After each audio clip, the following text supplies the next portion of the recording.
Hey, everybody, it's Jonah Lupton, your host of the Startup Sense podcast. Got an amazing episode for you today. This is actually interesting because the guy we're interviewing has the same first name as me. I've honestly never talked to or met anyone with the name. So, Jonah Lopin, is it Lopin? It's Lopin. Yep. Okay, right. He is the co founder of a company called Crayon based in Boston. He's a former executive at HubSpot. They've raised just under $5 million. They're doing some really cool things. But I'm going to let Jonah tell you more about that. So, welcome, Jonah. Jonah, how are you, man?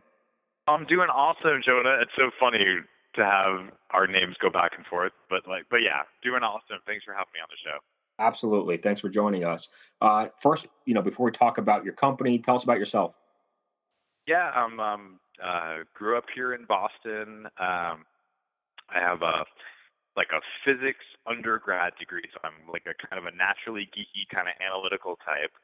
I'm a recovering management consultant, and then I did an MBA at Sloan, and then I spent over half a decade on the management team at HubSpot. I joined when HubSpot was just 6 people in a room, and was there up through north of 50 million in revenue, and now I'm a founder, like you said, at Crayon, and we're a venture-backed marketing software company here in Boston, and that's a brief intro to me. And just we're doing our thing here. Cool. Tell us about the company. What does Crayon do exactly? Yeah, so the thesis behind Crayon is that marketing teams today, like lots and lots of marketing teams, do an awesome job understanding their own internal environment, like their internal metrics. Like most marketing teams, you ask them, okay, how much traffic did you get to the website? How many leads are coming in or whatever? What's the trend on like social media traffic? And they know all those answers because they've got Google Analytics, they've got HubSpot, they've got their CRM system. So they've got these like mature products that really help them understand how their website and their campaigns and all their internal data are working. But when it comes to understanding the external environment, like what's happening outside the four walls of your company, like what's happening with competitors, customers, and partners, what's happening in your market, most marketing teams will admit to doing a relatively poor job and they have poor visibility there. And so that's the problem we're solving with Crayon is how do we help marketing teams get a complete kind of up-to-date picture of what's happening in their market so they can take action on that data. Awesome. So say I'm running a company and I know who my top 3 or 4 competitors are in that space. Yeah. I would go to your website, create an account, and then where do I go from there? What's the next step? We've got basically when you sign up on crayon.co, you can search, there's 2.2 million companies. You can search and track those companies and get a daily email with kind of a snapshot of what those companies are up to. And then in our paid product, in the pro version of the product, you get, over 90 different insight types, just a much more complete picture of what those companies are up to. But so we love it if you use the free version. We love it if you use the paid version. But yeah, we would love to have all your listeners go and sign up. That'd be great. And what does the paid version typically start at per month? It starts at a couple $100 a month. It starts at a few $100 a month. You can go to crayon.co/pricing. And what types of companies are using this service? Is it mostly startups that want to keep an eye on other startups that are doing similar things? I mean, I would assume companies like, General Electric are probably not using the service necessarily, but who do you find to be your typical client? There's a really wide range of folks using the product today.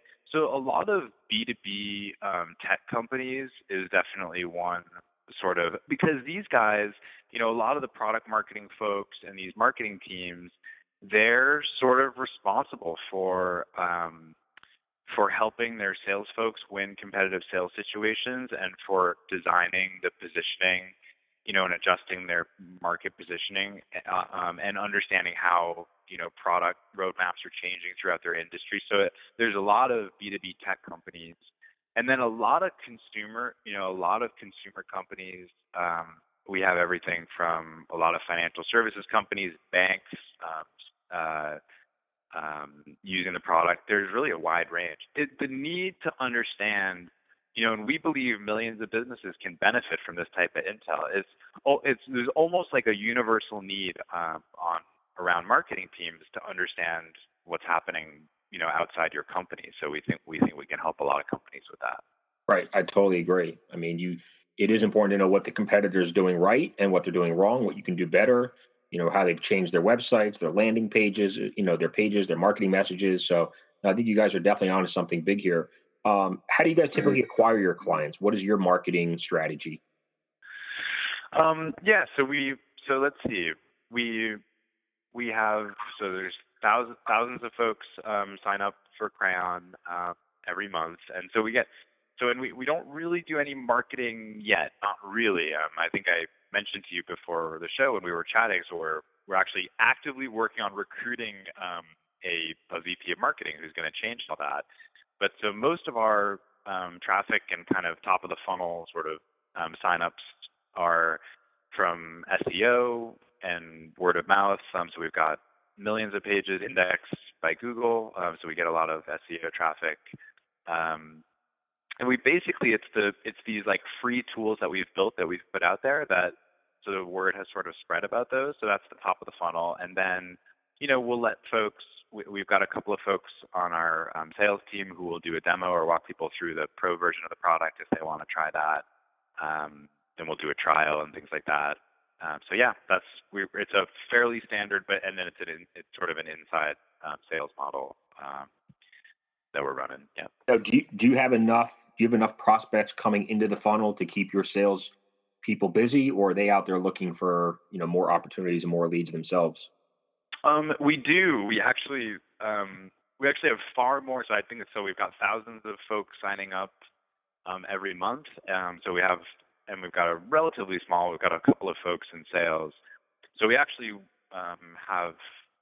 It's all inbound, and we've got like far more leads than we can actually talk to, which is, I'm not complaining. It's an awesome problem to have. Yeah. So more of our challenge lies with like, how do we figure out who really are the folks who are going to get a lot of value out of our product, and then how do we engage with those folks and have a really high quality conversation around like whether they've got the problems that we can solve. And like, so an example, and we just try to use data. Like, I don't think we're like super unique or alone in doing this, but we try to be relatively sophisticated around. So like what we do is someone will sign up for Crayon, and if they start tracking a number of companies in their space, and then they're really engaging with Crayon around researching those companies, that's like a pretty good signal that that's someone that we would want to talk to and show, run a sample report or do a trial of our pro product. It's like, look, if someone signs up from InBev and they're tracking Heineken and Schweppes, and you know what I mean, it's like, okay, this is somebody who's clearly interested in what's happening in her market. So yeah, we'll qualify the folks that way. So even with this product, you have billion-dollar companies using it as well? We do, yeah. We've got a really wide range. We've got from startups to like we've got companies with 10,000, 50,000 employees in the enterprise using it. Really wide range. That's pretty good proof that you're definitely onto something that they've been looking for a while. Yeah, we think so too. There's big companies. You've got people who are like often doing a lot of these things manually, or like they're doing a bunch of things already. Smaller companies, they're doing a lot of Google alerts, and they're like, they're trying to do a couple things as well. But yeah, we believe we're unique in providing like, okay, here's like a complete picture of what's happening in your market with really high signal to noise. We just do a good job of filtering a lot of the noise out, and that it appeals to big companies, big and small. So we're psyched about that. You literally, you just mentioned my current strategy, which is Google Alerts. So yeah. I get like 30 or 40 emails every day from Google Alerts on different keywords that I've put in there, and it's not very effective. Most of them, end up being very irrelevant. So I can promise that I'll be signing up for a pro version with Crayon pretty soon. Awesome. I'll get you the Jonah discount. Anyone with first name Jonah gets a discount, so you're getting a discount. Sweet. What is your conversion rate, you think? I mean, you mentioned you have thousands of companies signing up every month for at least the free version. How many of them are converting over to pro? So it's a good question. Let's see. We don't quite look at it that way, because we don't have, so like I said, we're not actually working, kind of quote unquote, working all of our leads right now, as we don't have enough folks in sales. But here's what I'll share. So we have our sign up rate is 10%. Okay. So, if we, so we basically, if 100 people hit, our homepage, 10 of them sign up and create a free account and start tracking companies. That's a good conversion rate by itself. I Yeah. think that's pretty good. It's really fluctuated a lot, and we could go deep on that, but we've run a lot of different experiments, and we've convinced ourselves that we're not purely solving for like the highest number there, actually, because we think that there's some tricks to get people to sign up that might not actually, like, they might be signups but not great signups, Right. and it might be better, but we can talk about that. And then the other one is, so we close, I think 50% of the companies that we do demos for actually buy our paid product. So we're pretty proud of that. That's similar to what HubSpot was back in the early days. And so I think that's healthy, because it's a sign that, like, when we can actually connect with a team who's got these types of issues and they want to understand their market and what's happening with their competition, that the product is that we're solving their problems and it makes sense, we can help them do that. But we don't have enough sales folks to actually like do demos for all the thousands of people signing up every month. So yeah. You might have to add a couple more salespeople soon too. I know, and hence why we just raised a $3.3 million seed round, and that's definitely part of like what we're going to use that cash for. So. This is Jonah Lopin, founder of the Lupton Group and host of the Startup Sense podcast. Are you struggling to find the right tech team to build your company's website or mobile app? Maybe you've developed a product but need help with your go-to-market strategy, including branding and marketing. Well, stop worrying, because my team at the Lupton Group can assist you with all of those needs. We specialize in helping entrepreneurs and startups of all sizes launch and grow their businesses. For a free consultation, you can email me at jonahlupton@gmail.com or visit our website at luptongroup.co. So two things that you actually just kind of mentioned in those last comments I want to get into is one, your investment rounds. So you guys have raised a couple rounds from some very well-known Boston investment firms and angel investors. So kind of one, how did you find them? And then at what point, in the life cycle of the company, did you know that you had to raise money? Like, were you guys bootstrapping this in the beginning and bootstrapped it for 6 months through, part of the product development, and then knew you had to raise money? Like what, how did that all work out? Yeah, good question. So on your second question first. So we set out to, my co-founder John and I can get into kind of how we met. And John is awesome. He's the best product and engineering kind of and co-founder I could hope for. And we set out to build something big. So like one of the things that we're both ambitious and we both want to build something big that we can be proud of. Like we share that with you, Jonah. It's like life is short. Like we want to build a big company. It's something we can be proud of. And it's not that it's not possible to do that without raising venture capital. Like there's lots of examples of people who have built amazing companies without raising outside capital. But for like most of the ideas and things that interest us are like these kind of tech back, like heavily kind of tech centered kind of rapid growth startups and it's difficult to do those types of companies well without raising outside capital. So yeah, so from the beginning, we basically were like, look, we're gonna at some point in our life cycle, we're gonna raise venture capital and grow as quickly as possible. So we always knew we were going to do that. And yeah, it was this funding round that we just completed was. We talked to a lot of different folks. We met with a bunch of potential investors. Eric Paley from Founder Collective led our seed round, and we wanted to work with Eric because frankly, he's just the best seed investor in the country that I've gotten a chance to meet and work with. The guy's just awesome. He's been incredibly insightful about what we're doing, really gets it, combined with like he's actually built, he built a company himself. He's an entrepreneur, so he kind of like he understands and kind of like empathizes and kind of gets some of the struggle and challenges and some of the issues that you face. So he's just awesome. So we were, and then our other investor in this round is Steve Anderson from Baseline Ventures, who I know that you know, but a relatively famous guy. Also, just very, very sharp, very founder friendly. Like, yeah, we couldn't be happier with these two guys. They're awesome. Yeah, I mean, I've heard nothing but really, really positive things about Eric Pally, and Steve Anderson was the first investor in Instagram. So, I mean, that I've heard the interviews with the Instagram founders. You know how they met him. You know, one day late in the office, and he wrote him a check, and it's just an incredible story. So, you know, having him on as part of your investment team is that says leaps and bounds about where you guys are going from here. So, and then I also looked through some of the investors and Converge Partners or Converge Venture Partners, which used to be Common Angels. They were in your round. And then you also have a bunch of HubSpot people in your, as part of your investment round. So talk to us about, Dharmesh and Brian Halligan. Everybody knows them. Everyone loves them. The two co-founders of HubSpot. How did you stay in touch with them, after you left HubSpot? And then I guess I'll throw another question in is, what did you learn at HubSpot that prepared you to be a strong co-founder, going forward with Crayon? Yeah, good questions. So let's see. So I joined HubSpot. So I'll weave in the co-founder story because it fits at this time frame. So my co-founder John and I were classmates at MIT Sloan. So we did our MBAs at Sloan, and we graduated back in '07.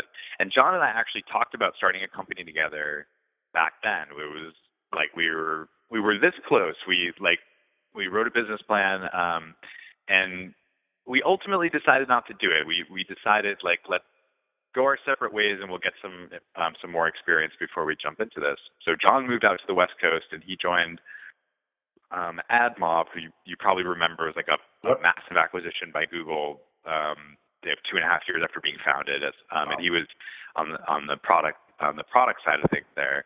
And then I joined HubSpot, and I was the 6th employee back when the company was just getting started. Jesus. So I think when you're employee number 6 at a startup, and then you spend 6 years there as it grows through, we had 10,000 customers or something like that when I left.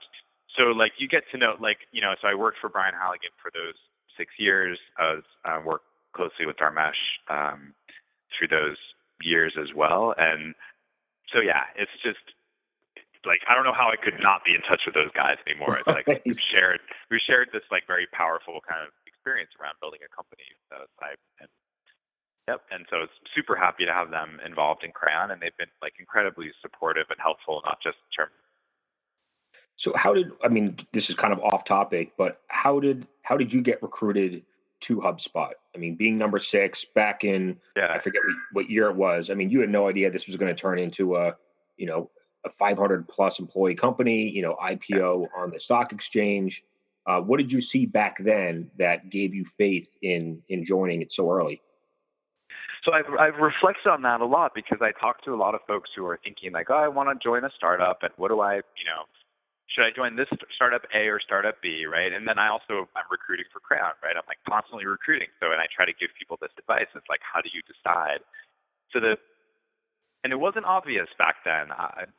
So when I was leaving business school, I think I had a job, I had a job offer from HubSpot. I had 2 job offers that were literally twice the compensation. One of them from, a management consulting firm, another one from a startup that was much farther along. They were had 100 plus people. And so it was not obvious in the sense that if you look at those offers on paper, you're well, why would you take you know what I mean? Why would you take this? Right, of course. Why would you join this less proven sort of thing? There's 2 things that really sold me on HubSpot in those early days. So the first one was the quality of the people that were there. So I was the 6th person. The first 5 people that were there were some of the smartest people I had ever been around. So Brian and Dharmesh, they're just so bright, so thoughtful. Mike Volpe, who is running marketing, and Mark Roberge, who's running sales, And then we had Patrick was an early engineer, a couple of early engineers. These guys were just really, really smart. And I'd been around some very smart people through studying physics at Cornell and doing my MBA at Sloan, et cetera, et cetera. I'd worked at eBay for a couple of months. So I knew what it was like to be in the room with some smart folks. And I was like, gosh, these guys, I was like, I think I'm going to be able to keep up with these guys, but man, it's going to be hard. And they're really good. So that's the first thing is I think if you're going to join a startup, you should look for the people around the table and the other folks who are there to be like possibly better than you are. Like you should hope to be the weakest link on the team that you join. Right. Hope, you know what I mean? You should hope that like you're going to bring down the average and, hope that you don't bring it down, but you know what I mean? So that was the first one. And then the second one was I wasn't a marketing. So now I've spent, 14 years building marketing software and like I'm passionate about helping marketing teams get leverage through software. Back then though, I didn't have a lot of depth in marketing, but what I did see about HubSpot's kind of product market fit and traction was like, okay, we had, 30, 40 customers, which, from a total MRR standpoint, like I get that it's not huge, but 30 or 40 companies that choose to kind of pay you for your software is a meaningful signal that you're onto something. And then we had, interest from investors. We had traffic to the website. There was a feeling in the air of like, okay, there's some kind of traction here and we're solving this. We're solving a problem that needs to get solved. So those are the two things that really sold me on HubSpot. That's awesome. I mean, I love that story. I mean, it's not easy to join a company that early and identify the upside, especially when you had other offers on the table that looked better on paper, but you just believed in the company, believed in the team. And I mean, obviously it paid off in spades. So, I'm sure, when you joined that early, you must've gotten some stock in the company, right? Yeah, you certainly get some stock, which is sweet when the company goes public and the market cap's like almost like I don't know what it is now, but north of $1 billion. Yeah, and the other thing I would point out about that in those early days, in case it's useful for some of your listeners, is that so I had just gotten an MBA from Sloan, right, and I joined this startup as the sixth person. But if I had walked in there and I had said, look, guys, I'm going to join your company, but I need to be the VP of some highfalutin title, I might not have gotten that job. And so, like, when I joined HubSpot, I recognized that. Well, lost you for a second again. Oh, sorry. Do you still have me there, Jonah? I lost you for half a second, but you're back. Oh, okay. Yeah. So like in those early days, I think I joined in the spirit of like, let's do whatever it takes and to kind of build the company up, less so solving for kind of like my own title or some big title or big position. So I think that's one of the things I think some MBAs get in their own way around, like, hey, you want to join a startup, but you need to be the senior vice president of whatever from day one, and like that's not always consistent with like what a 6-person team actually needs done. Right. Absolutely. And I think MBA types need to think about that sometimes. So I think you said you're 11 people now. You've raised, almost $5 million. So you're obviously expected to grow a lot over the next couple of years as you bring on more clients. And it sounds like you're going to be adding a marketing person, probably some more salespeople. What is your recruiting strategy going forward? Boston's obviously very competitive for talent. So how are you separating yourself from some other companies? Yeah. So I think there's a couple of things. The most powerful.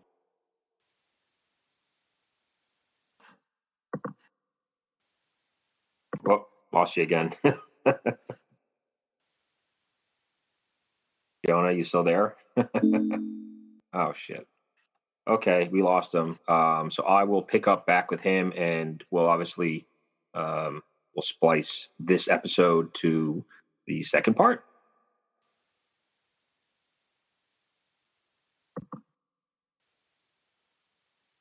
Actually, let me see. He might actually come back in.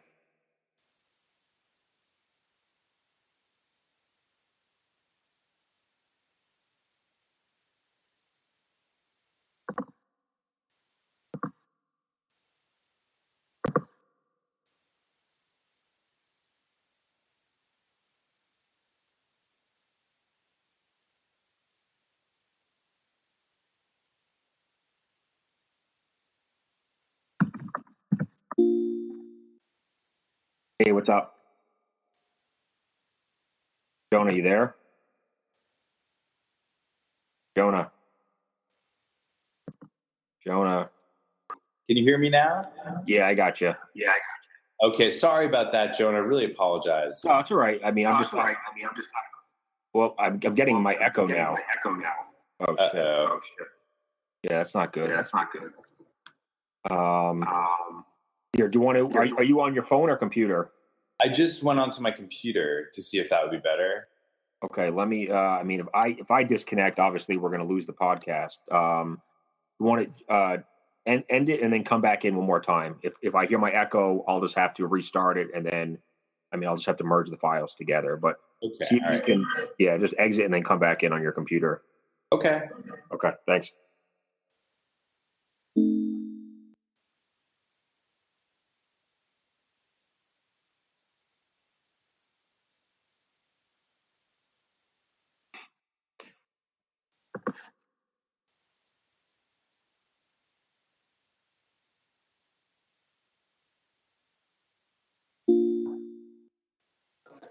Jonah, is that Yeah, I mean, I don't hear my echo right now, so I think it's all right. okay? Sorry about that. No worries, no worries. Yeah, I mean, I'll just edit all this out. I mean, it's just gonna be one file, so I'll just cut out all that stuff. So we were talking about. I mean, I forget where we left off now. I mean, I guess we kind of talked about all the HubSpot stuff. Oh, recruiting. Yep. Yeah. So- So you're asking me. So how do we recruit great people at Crayon? It is, and it's tough in Boston. The good news is lots of great people in Boston, so that helps. Sure. So like we have like a very, very high bar for the folks that we bring into Crayon. I actually had like I was like secretly pleased as recently someone told me like they had heard, they're like, oh, it's really hard to get into Crayon, or it's hard to get like a job there or something like that. I was like, that's actually good. Like I'm happy. Of course. Absolutely. But like I think the people here are awesome. And like so far, since we're still growing, like we might double or triple this year, but that's still only, one or two people a month. Like it's not like we're hiring 5 or 8 a month. So we're still able to recruit a lot of folks from our networks, which is great. Beyond that, I think it's just like, hey, well, whatever works. Like job postings, recruiters, like we get a lot of inbound traffic. We'll do whatever it takes. Cycles to actually like do all the things that they want us to do, but give us awesome ideas. What have you learned over the last year or two since starting Crayon that's made you a better CEO than you were back then? It's an interesting question. I mean, it could be any challenges that you had to face and overcome, any mistakes that you had to own up to. I mean, whatever it might be. No, I mean, I think the thing that's shifted probably the most that I've like in my role is, so in the early days of Crayon, when you're just a handful of people, most of my contribution, I was the CEO back then, but it's like, okay, you're a 3 or 4 person company. So like, let's be real. Like, what does the CEO actually mean? It's like, look, you're probably an individual contributor. It's like whatever you're doing. So most of the decisions or most of the things that I was doing in the early days were around like working on a product feature or recruiting someone. And nowadays, is like as we're getting a little bit bigger, some of the shift is around like making sort of higher level, higher order decisions around like, should we be investing in a certain area? Should we be like which customers should we be focusing on? Which segments should we enter? And some of those things, and how quickly should we go in what directions, et cetera. So that's probably the biggest like adjustment or shift in my role has been from, it's like some of the decisions are higher order as the company gets bigger. And we saw the same thing at HubSpot and that trend just will continue. Now, you guys have raised money, so obviously growth is a priority, but how do you find that balance between growth and monthly burn, and when can we get to cash flow positive? How much do you think about those things? And obviously I'm sure your investors give you input, but what are you doing in terms of finding that happy balance, which is hard? We had an analogy that we used at HubSpot that we sort of use at Crayon, which I think is pretty good, which is sort of like you're in a car and you're driving down the highway and you want to go as fast as you can. But if something's out of alignment, right? Like in your car, like the wheels aren't, but like, I'm not like an auto mechanic, but you know what I mean? Like, let's say like the pistons, something's not kind of aligned right in the engine, or the wheels aren't balanced right, or the suspension's not balanced or whatever. The car will start to shake and shimmy and it doesn't feel good as you're going faster. And for us, like building a SaaS company, the way that the quote unquote car shimmies is like, okay, you look at your cost per lead, you look at how quickly your payback period, you look at customer engagement, how deeply they're using your software, you look at how fast leads are growing, you look at all these, you look at lots of data, and I think what you want to do is you want to go fast. And then if the car starts to shimmy a little bit, that's okay. But then if it starts to shimmy too much, it's like, okay, let's slow down and let's kind of like tune up the car and fix the couple things that we need to fix so that we can start going faster again. And it's just some gut, a lot of data and metrics, and then a lot of like gut feel that tells you just want to be right up to that line and not over it. I think it's right. A bit of an art. Growing too slow or too fast, both present some significant problems. So it is trying to find that right speed, as you call it. Totally. What is your kind of like monthly, or MRR, growth rate? I mean, do you have one? Or what are the metrics that you look at on a daily or weekly basis, to try to determine kind of the health of the company from a financial standpoint? Yeah. So we essentially were relatively simple-minded about it. We look at the productivity per and our sales reps, how much new business that they're signing up each month. And then we look at our customer retention rate. And then, based on how much customers are paying us, it gives us a lifetime value. So we look at those things. We look at lots of data. Those are probably the big things that we look at. Just like any SaaS, like any kind of good SaaS company. That's pretty much all I got for you. I got a couple last questions I usually fire off, but I mean, they don't really have anything to do with the company. They're just random questions. But anything that I missed that you wanted to mention about the company, or, what's in store for 2017 for Crayon? Any positions that you guys are hiring for that you want to mention besides the VP of marketing? Sounds like you got that wrapped up, and then maybe a salesperson. Are you guys still hiring any technical talent? We are, yeah. We'll be hiring in engineering and product. So awesome developers and product folks. We'd love to talk to you. 2017. You're just going to see us continue to do our thing.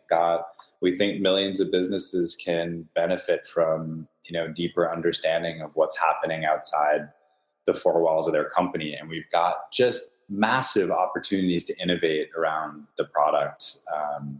We think we can create a lot of value for these companies. So we're just doing our thing. We're just going to be growing and adding customers and recruiting. Have you had success with marketing agencies?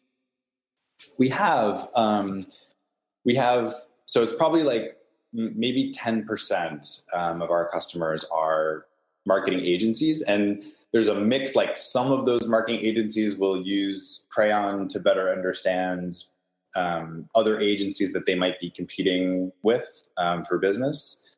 Other agencies will use Crayon on behalf of their clients, so that they can give their clients good intel about the market and drive the content strategy or whatever else with those data.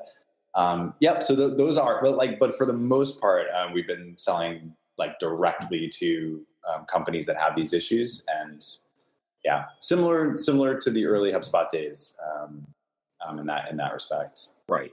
Okay. What do you think HubSpot has right now for clients? I mean, I know you mentioned before it was at least 10,000. They're well over 10,000 right now then? I actually think HubSpot's close to 20,000. I have no insider information or anything like that. I think in the last earnings, I think they're almost at 20,000, if not there already. That's incredible. Okay, cool.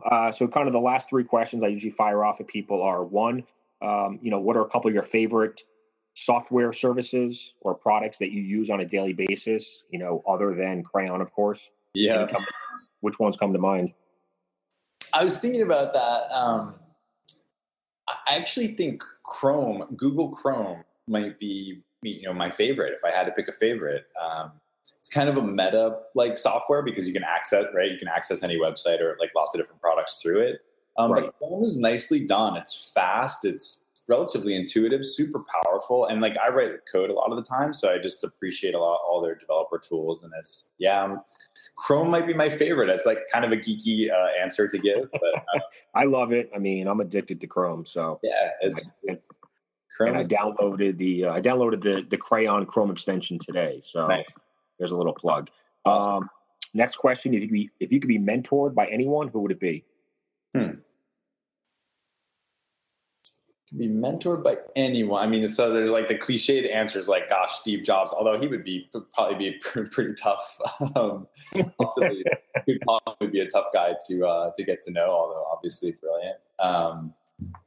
Yeah, I don't know. That's a tough one.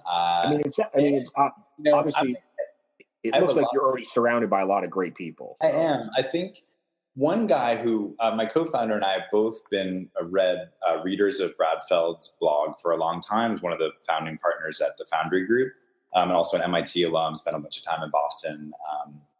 He's a guy that we both have always wanted to work with and would love to get to know. So he's one. Eric Ries is an investor of Crayon, but he's on the West Coast. I'd love to spend more time with him. He's brilliant. There's so many. How did you guys get Eric Ries as an investor? That's a good question. It's fuzzy to me now how we actually met. I think I met Eric during the HubSpot days. He might have been a HubSpot investor, advisor or investor. And I had read the Lean Startup and been kind of a fan of the movement for a long time. So yeah, he's been great. And then last question, do you have a favorite book, blog, or TV show you want to share? Book, blog, or TV show? TV show. I'm a Game of Thrones fan.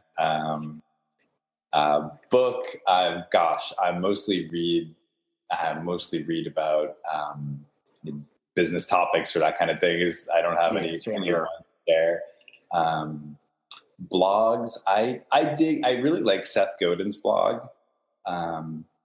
Seth Godin's got a free blog. He writes a post every day, and they're not all perfect, but he writes something every day, and a lot of the time there's just brilliant ideas in there. I like Seth Godin's blog a lot. Cool. Awesome. Yeah, I get his emails, so I don't always read them because they're not always relevant to me, but I mean, I'm a subscriber. So he's just one of those guys that you have to subscribe to it. I'm subscribed to Feld Thoughts. I think it's called Feld Thoughts. Yeah, I think you're right. Yeah. Well, cool, man. It was a total privilege having you on the show. Great to talk to another Jonah. I love what you guys are up to at Crayon and doing some cool stuff in Boston. So any parting words you want to share?